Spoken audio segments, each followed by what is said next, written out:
I became president of freshman class, then the sophomore class, and eventually the junior class, and then uh, vice president of the student body. And no reflection on Dr. Payton, who would later become a high achiever. Dr. Payton, Dr. Benjamin Payton, was president of the student body. And he had concerns about uh, racial problems too. And there was a lady who worked at Snowflake Laundry on College Avenue. I don't think Snowflake is any longer there. But it was white owned, as were many businesses during that period. So an ugly incident occurred wherein a lady by the name of Evelyn Thomas Townsend, she worked for the owner of Snowflake Laundry and Dry Cleaners. And the white owner had slapped her because she refused to say yes or no, sir, and so yes or no. NAACP became involved and created quite a stir in the community. And they tried to obtain a warrant for the man's arrest for assault and battery. And of course, that failed. I say of course, because that was an result to be expected in those days. The days of ranks, racial segregation, and discrimination, and, atrocities towards black citizens. That triggered resentment and a subsequent rally of the student body of State College, called by Dr. Payton. He was president of the student body. And we're going to boycott this dag-nabbit dry cleaners out of business. And then, for reasons which became apparent but never disclosed to us, the boycott was called off. But then the anger and the animosities and the resentment was building up and co-extended to another incident where, Rudolph Pyatt Jr., who was a writer for the Collegian,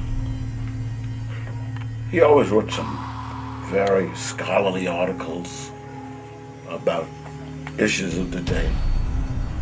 And he wrote some articles, a series of articles, involving the administration's handling of athletics, particularly football players, and then the track team. And Turner resented that. Dr. Turner, who was president of the university, college at the time, and a Harvard lawyer.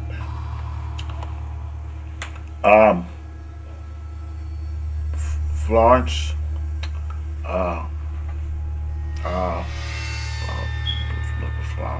she was the advisor to the Collegian, and she was told that Rudolph Pyatt Jr. could not become editor of the Collegian, and Turner reprimanded him.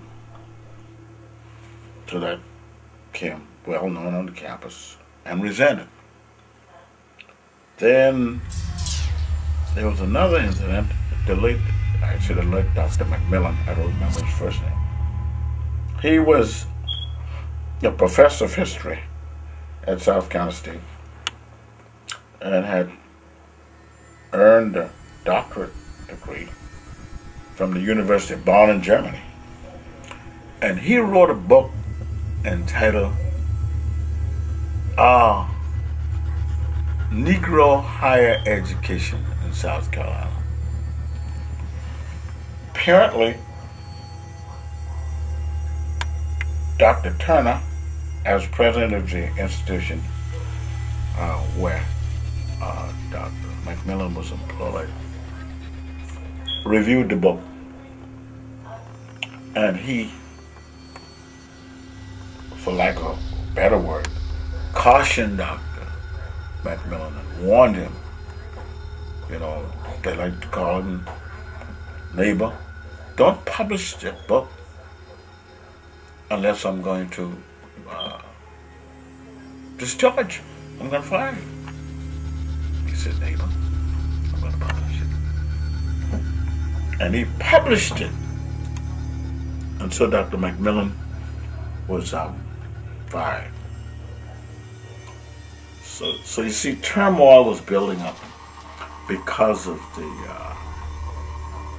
reprehensible conduct of the chief administrator of the school. In any case, I fortunately was elected president of the student body in the year following.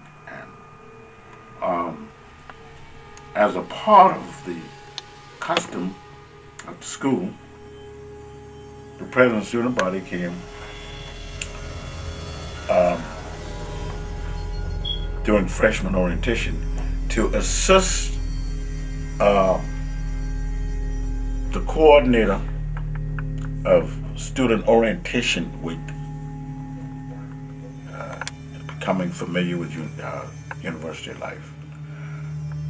So I was there for that purpose. And after, it was a very warm day in September of '55. And so Miss T, we call her Miss Thompson, she was the freshman coordinator. And she knocked on the door at No Men's Residence Hall. That's why I was living there. I think now, quite ignominiously, but y'all named it. Oh, God. After the chairman, the cracker chairman of the trustee board,